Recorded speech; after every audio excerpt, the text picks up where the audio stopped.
सिंहासारखा रुंद चेहरा, गोल टणक, धारधार कान, चेहऱ्यावर तपकिरी रंगाचे वाढलेले केस, दाढी मिशा होत्या.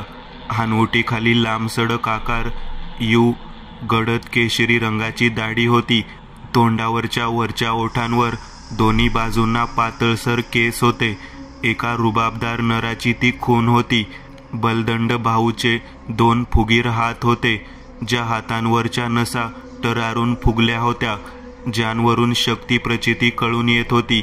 धारधार तपकिरी रंगाचे डोळे, ज्यामध्ये कठोर धीर गंभीर भाव होते. तपकिरी फिकट पिवळसर रंगाच्या मिशा होत्या. टोकदार कान होते. दोन्ही हातांना धारधार टणकाशी पाशानी दगड फोडतील, शत्रूची चामडी फाडून हृदयातल्या पिंजऱ्यातलं धडधडतं काळीज बाहेर काढेल, ह्याप्रमाणे धारधार नख होती. सर्व शरीर जंगलाचा राजा सिंहासारखं दिसत होतं. पिवळसर कातडीचं, ज्यावर लहान लहान पिवळसर केस होते. हे रूप पाहून असं म्हणूयात साक्षात नरसिंहच अवतरले होते. मानवासारखे दोन्ही पायांवर आनसिंहराज उभे होते आणि या सिंहराजाचं नाव होतं आनसिंहराज, म्हणजेच रयतेचा धनी आणि रखवाला होय. आनसिंहराजाची भेदक गंभीर नजर यहुदीच्या जमिनीवर पडलेल्या कलेवरावर होती. आनसिंहराजाच्या मागून डावी उजवीकडून दोन्ही बाजूने हळूहळू काळ्या पोलादी सशस्त्र तलवार, ढाळ, अंगावर कवच चढवलेले असे सैनिक धप धप असा पावलांचा आवाज करत युद्धभूमीवर आगमन करू लागले. प्रत्येक सैनिकाचा चेहरा प्राण्यासारखा होता. कोणाचा चेहरा माकड, गोरिला, चिंपांजी, कुठे झेब्रा, अस्वल, भालू, चित्ता, नाना तऱ्हेचे प्राणी मानव सैनिक होते. कुठेतरी ढोल ताशे वाजत होते. अंगी मनी रोमांच भरविणारा आवाज कानावर येऊन आदळत होता. वातावरणात रोमांचकारक ध्वनी घुमत होता. आणि सिंहराज यांच्या बाजूला एक वाघासारखा दिसणारा प्राणी मानव येऊन उभा राहिला. त्याच्या संपूर्ण अंगावर काळ्या रंगाचं चिलखत होतं. डोक्यावर संरक्षक मुकुट होता. कमरेला खोलेल्या म्यानात तलवार होती. महाराज, त्या वाघाच्या तोंडून आदबीतला स्वर बाहेर पडला. तोंड आनसिंहराजांच्या कानांजवळ घेऊन जात तो बोलू लागला, हा मेला की जिवंत असेल? नाहीतर ह्याच्या कबराचा बंदोबस्त हितच करून टाकूयात महाराज. नाही प्रधानजी. आवाजात संशय होता. अखात्रीशीर स्वर होता की हा हैवान इतक्यात असा एका भाल्याच्या वाराने कसा मरू शकतो? छे, शक्यच नाही. अशक्य आहे. हा इतक्यात मरणं अशक्य आहे. आमच्या सुरक्षा कवचाचा इंतजाम करा. युद्धाची शीळ पुंका. जी महाराज. वाघोबा प्रधानजींनी उजव्या हाताची मूठ झाकली. ती छातीवर आपटली. 2 पावले मागे सरला. त्या वाघोबाने डाव्या बाजूला जरा दूर पाहिलं. सैनिकांपासून जरा दूर पुढे एक दवंडी पिटणारा उभा होता. त्याच्या हातात एक त्रिकोणी मोठ्या होलचा भोंगा होता. सैनिक? हो. कवच परिधार्थ. त्या शांततेत तो आवाज घुमला. महाराजांजवळून प्रधानजी पटकन बाजूला झाले. एका पाठोपाठ आनसिंहराजांना एकूण 8 सैनिकांनी घेरलं. प्रत्येकाच्या हाती काही ना काही होतंच. कोणाकडे कड्यांची ढाळ होती, चिलखताचे विविध भाग होते, तलवार होती, संरक्षक कवच, मुकुट होतं. सर्व सैनिकांनी महाराजांना घेरलं व त्या गर्दीतून आवाज येऊ लागले. सन सट असे ते आवाज होते. जणू चिलखत बसवलं जात होतं. सावधान. पुन्हा एकदा आवाज आला. त्या आवाजासरशी एक एक करत सर्व सैनिक आपापल्या दिशेला जात एक एक पाऊल मागे सरले व तो आनसिंहराज ह्यांचा युद्धधारी रूप समोर आला. डोक्याच्या टाळूपासून ते पायाच्या तळव्यापर्यंत संपूर्ण देहावर चिलखत बसवलं होतं. चिलखतावर सोन्याचं पाणी वापरलेलं होतं. रात्रीच्या चंद्राच्या उजेडातही ते चिलखत सोनेरी रंगाने चकाकत होतं. छातीपासून ते कमरेपर्यंत चौआकारी लोखंडी चिलखत होतं. त्या छातीवरच्या चिलखतावर छातीच्या मधोमध एका तीक्ष्ण धारधार नजरेच्या टोकदार चोचीची गरुड पक्षाच्या डोक्याची एक आकृती रेखाटली होती. ह्या चिलखताचं नाव होतं ताक्षर्य. गरुडाचंच एक नाव. आणि सिंहाच्या दोन्ही बलदंड फुगीर बायांच्या हातांवर सोनेरी चिलखताच्या पौलादी बाया घातल्या होत्या. दोन्ही मांड्यावरही सोनेरी रंगाचं चिलखत चढवलं होतं. कमरेला असलेल्या चामडी पट्ट्यात एके बाजूला म्यान होती. त्या म्यानेत एक तलवार होती. तलवारीची हिरण्यमुख मूठ तेवढी बाहेर आलेली दिसत होती. पायात लोखंडी चिलखताची सोनेरी रंगाची वहाने होती. दोन्ही हातांच्या मुठीत लोखंडी चिलखताचे मोजे होते. त्या चिलखतमय मुठीची नख अगदी तीक्ष्ण टोकदार होती. आणि सिंह महाराजांचा हा चिलखत फारच शक्तिशाली होता. शत्रूचे ताकदवर वार रोखण्याची ह्यात कसब होती. परंतु यहुदीचे अमानवीय वार हा चिलखत रोखू शकत होता का, हे मात्र एक कोड आहे. परंतु महाराज हा चिलखत फक्त आणि फक्त तेव्हाच वापरत जेव्हा मैदानातला शत्रू आपल्या बरोबरीचा असेल, फारच शक्तिशाली, भयंकर, भयानक असेल. आज ती वेळ आली होती. विरोधी शत्रू एकला होता, परंतु त्याच्या शक्तीची गणना न मोजता येण्या इतपत होती.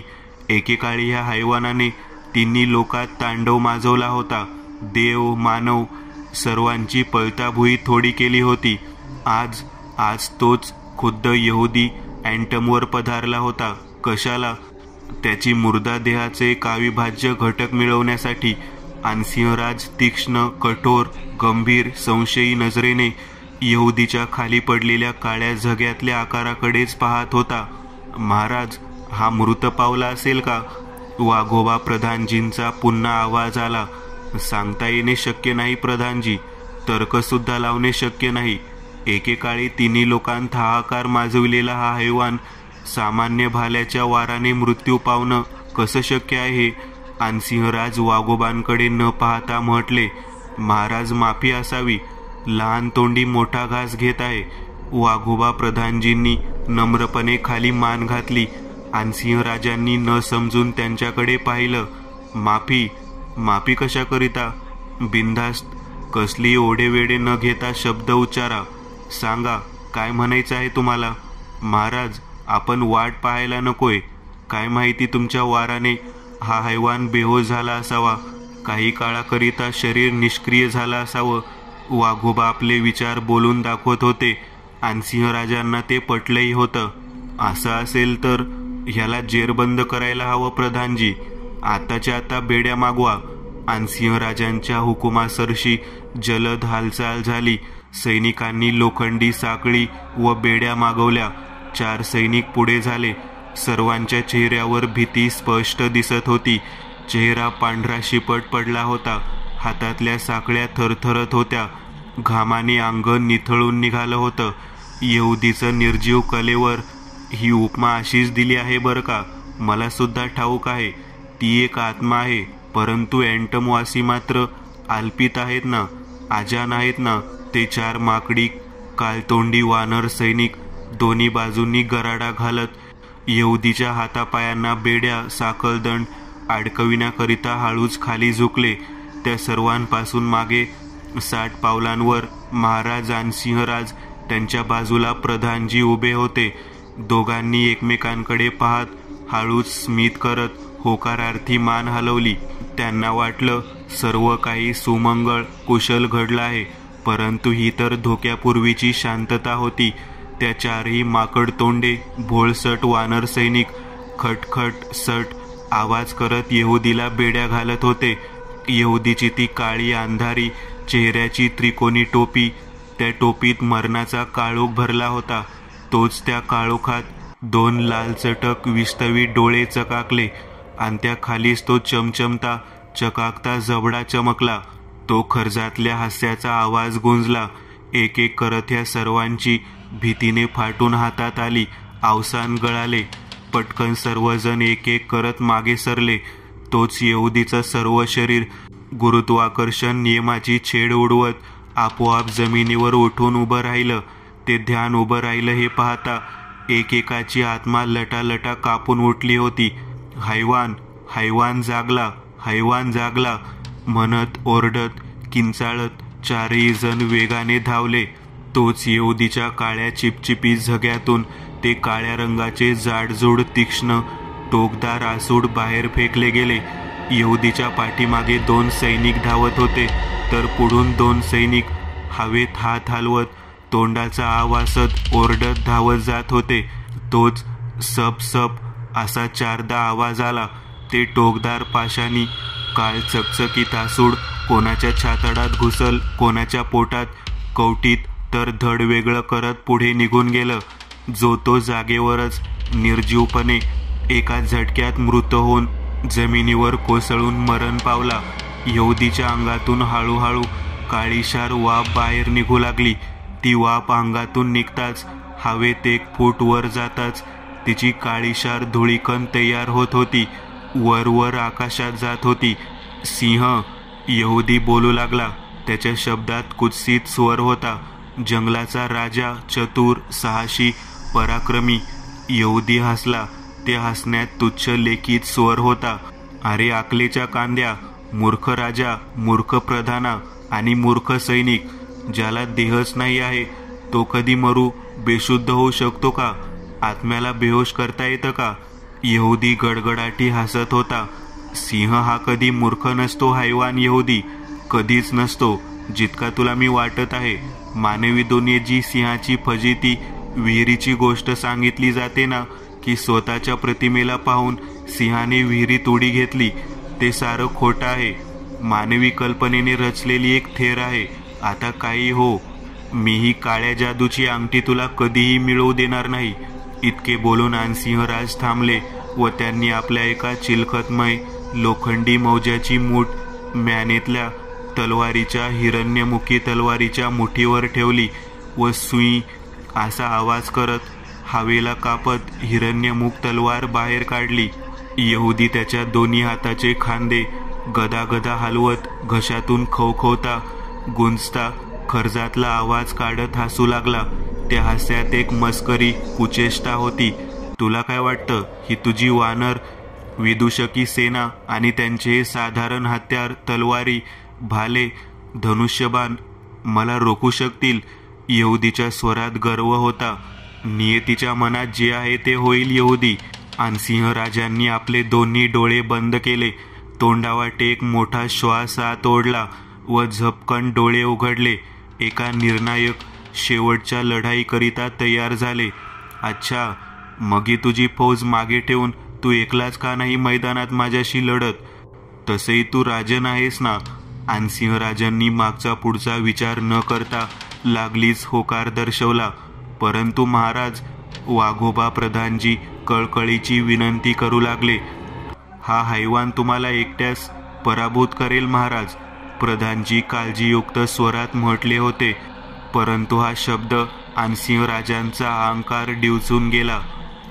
असा असेल तर मग मी एकला जाईन, आणि जर मला काही झालंच तर पुढे तुम्ही पाहून घ्या. आनसिंह राजांची निर्भीड खुनशी नजर यहुदीलाच पाहत होती, जी नजर पाहता यहुदीचा सुद्धा गर्व, अहंकार क्षणोक्षणी डिवचत होता. एक साधारणसा प्राणी हो म्हणायला निसर्गामार्फत काही ठराविक अमानवीय हालचाली करण्याची कसब त्यांच्यात होती. परंतु यहुदीकरिता आनसिंहराज फक्त एक प्राणी होता बस. साधारणसा चालता फिरता कुत्रा, पाळीव श्रेणीतला कुत्रा, हीच व्याख्या यहुदी आनसिंहराजला स्वतःच्या मनात त्याला देत होता. तुला तर मी एक चान्स देणार होतो, पण नाही, तू ती गमावलीस. यहुदी थंड स्वरात म्हटला. त्याच्या शब्दात खुन्सी धार होती. आनसिंह राजांनी वेळ न दवडता आपल्या गडगडाटी आवाजात उभा आसमंत दणानून सोडणारी, हवेत कंपनी निर्माण करणारी डरकाळी फोडली. धप धप असा पावलांचा आवाज करत आनसिंहराज यहुदीपाशी पोहोचले. त्यांच्या अंगावर असलेल्या चिलखताचा छन छन सट असा आवाज होत होता. हातातली हिरण्यमुखी तलवारीची मूठ दोन्ही हातांनी गच्च पकडून उजव्या बाजूला जराशी वर घेत आनसिंहराजांनी वेळ न दवडता आपल्या गडगडाटी आवाजात उभा आसमंत दणानून सोडणारी, हवेत कंपनी निर्माण करणारी डरकाळी फोडली. धपधप असा पावलांचा आवाज करत आनसिंहराज यहुदीपाशी पोहोचले. त्यांच्या अंगावर असलेल्या चिलखताचा छन छन असा आवाज होत होता. हातातली हिरण्यमुखी तलवारीची मूठ दोन्ही हातांनी गच्च पकडून उजव्या बाजूला जराशी वर घेत अनसिंहराज प्रकांड वेगाने घातक चाल करत यहुदीपाशी पोहोचले. उजव्या हातातली तलवार तिप्पट वेगाने उजव्या दिशेने खाली डाव्या बाजूला आणत यहुदीच्या मस्तकाला भेदत घुसवणार तोच यहुदीने विजेच्या गतीने हालचाल केली. जमिनीला पायांचा स्पर्शही न करता मागे सरला. ज्या प्रकारे एक साप विष फेकण्यासाठी डोके मागे नेतो व वेगाने पुढे आणतो, शत्रूवर तोंडावाटे विषाचा मारा करतो, तसंच यहुदीने आपली धुरकट आत्म्याची लवचिक कंबर मागे नेली व पुढच्याच क्षणाला ती पुढे आणत लालसर चकाकत्या जबड्यात काळी जहरीली वाफ बाहेर सोडली. अनसिंहराज सावध होते. समोरून ती वाफ आपल्या दिशेने येत आहे हे पाहून त्यांनी लागलीच कंबर झुकवली. पुढून आलेलं विष मागे निघून गेलं. हीच वेळ साधून राजांनी हातातल्या हिरण्यमुख तलवारीची पात सरळ यहुदीच्या पोटात घुसवली. तलवार पोटातून घुसून तलवारीची पुढची पात मागच्या बाजूने बाहेर आली व तलवारीची पात काळ्याशार चिपचिपी द्रवाने माखली होती. यहुदी मुळाच्या देठापासून गरजला. त्याचं डोकं वर आकाशाच्या दिशेने वर गेलं. त्याला झालेली वेदना पाहून अनसिंहराजांच्या चेहऱ्यावर विजयी हसू फुललं. मागे उभ्या सर्व सैनिकांच्याही चेहऱ्यावर एक प्रसन्न हसू पसरलं. परंतु ते हसू जास्त काळ टिकलं नाही. यहुदीची वर गेलेली मान अलगद खाली आली. कसा फसवला, मरकट चाळे करत यहुदी हसला. असं म्हणतच यहुदीने आपला काळ्याशार वाफाळत्या धुळीमय उजव्या हाताने अनसिंहराजांच्या तलवारीचं पातं पकडलं व दुसऱ्या डाव्या हाताच्या मुठीचा फटका अनसिंहराजांच्या छातडावर बसवला. अनसिंहराजांची त्या एका फटक्यासरशी तलवारीची मूठ सुटली व ते वेगाने वर 3 फूट उंच हवेत उडाले व जमिनीवरून घासत तर कधी गडाबडा लोळत 10 फूट मागे गेले. गडगडाटी हसत यहुदीने उजव्या हाताच्या मुठीने तलवार अलगद पोटातून उपसून बाहेर काढली व एक वेळ त्या तलवारीला निहाळलं. तेवढ्या वेळातच ते अविश्वसनीय असं प्रकार घडलं. ती चंदेरी पातीची तलवार खालच्या टोकदार पातीपासून हळूहळू काळ रंग धारण करू लागली. हळूहळू काळ्या काजळीने संपूर्ण तलवार पाषाणासारखी काळी निळी झाली. अनसिंहराज जमिनीवर ढोप टेकवून एक हात जमिनीवर ठेवून उठले. सर्व सैनिक फक्त पाहायचं काम करत होते. त्यांना तसं हुकूम आज्ञा होती ना. अनसिंहराजांनीच त्यांना तो हुकूम लादला होता ना. महाराज, फक्त एक हुकूम सोडा, आम्ही सर्व मिळून ह्याचा काटा काढतो. वाघोबा प्रधानजी म्यानात खोचलेल्या तलवारीचा दंड मुठीने आवळत दात ओठ खात म्हटले. अनसिंहराजांनी आपला उजव्या हाताचा पंजा वर केला व पुढे पाहतच नाही नाही असं म्हटलं. महाराज हळूच जागेवर उठून उभे राहिले. तोच नकळत त्यांना काहीतरी जाणवलं. तसे त्यांनी 2 वेळा डोळे मिचकावले व हळूच छातीवर पाहिलं. छातीवर असलेला कवच, त्या कवचावर हलकासा तडा गेला जात तो सोनेरी रंगाचा लकाकता कवच. छातीवरच्या गरुडाचं चिन्ह आत जात चेंबलं होतं. ही गोष्ट अविश्वसनीय होती. हा कवच चेंबलं जाणं एक धोक्याची, अनाहूत संकटाची सूचना होती. ए, घाबरलास की काय? ये, यहुदी खर्जातल्या आवाजात आव्हान देत म्हटला. महाराजांनी आपल्या दोन्ही हाताच्या मुठी खाली घेत जोरात झटकल्या. तसा 5ही बोटांमधून धारधार तीक्ष्ण अशी नख बाहेर आली. तलवार नाही तर नखेच सही. अनसिंहराजांनी पुन्हा एकदा यहुदीच्या दिशेने धाव घेतली. यहुदीपासून 10 पावलांवर येताच त्यांनी जरा दुरून हवेत एक झेप घेतली. हवेतून वेगानं यहुदीच्या दिशेने येऊन उजव्या हाताचा पंजा यहुदीच्या छातडावर मारला. परंतु हात आत्म्यातून आरपार झाला. आत्म्याला ना रचना असते, नाही त्याला स्वरूप असतं, नाही त्याला आपण स्पर्श करू शकतो. अनसिंहराजांचा हात यहुदीच्या देहातून आरपार झाला. परंतु आरपार झालेला हात जसा बाहेर आला, हाताचा पूर्णतः पंजा काळ्या द्रवाने माखला होता व ती चिलखताची मूठ तीक्ष्ण नख्यांसहित मेणासारखी वितळत होती. अनसिंहराज आपल्या एका हाताकडे पाहतच होते. घडणारी क्रिया घडणारी क्रिया त्यांच्या सामान्य विचारचक्रासाठी विलक्षण, आतर्कनीय होती, आश्चर्यचकित करणाऱ्यांमधली होती. तोच अचानक सपक आवाज झाला. महाराजांच्या आश्चर्यकारक चेहऱ्यावर वेदनादायक भाव पसरले. ओठांच्या कडेतून लालसर रक्ताची ओघळती रेष हळूच बाहेर आली. आनसिंहराजांच्या डाव्या सशासारख्या टोकदार कानांजवळून हळूच यहुदीचा काळा सडसडीत त्रिकोणी टोपीतला चेहरा पुढे आला. ज्या काळ्या टोपीत लाल चकचकते गारगोटीचे निखाऱ्यासम डोळे चकाकत होते व तो हसणारा चमचमता जबडा चकाकत होता. यहुदीने तलवारीची पात वेगानं मागे खेचली. तसे वेदना सहन न झाल्याने आनसिंहराज जमिनीवर कोसळले. महाराज, असं म्हणतच वाघोबा प्रधान महाराजांपाशी धावत येऊ लागले. तोच यहुदीने डावा हात समोर धरला व त्या धरलेल्या हातातून एक काळ्या रंगाचा स्फटिकासारखा गोल गोल गरगरीत अमानवीय शक्तीचा पुरवठा साठलेला गोळा वेगानं बाहेर पडला व असावध वाघोबा प्रधानांच्या छाताडावर आदळला. तसा लागलीच तो गोळा फुटला जात काळी धूळ उडाली.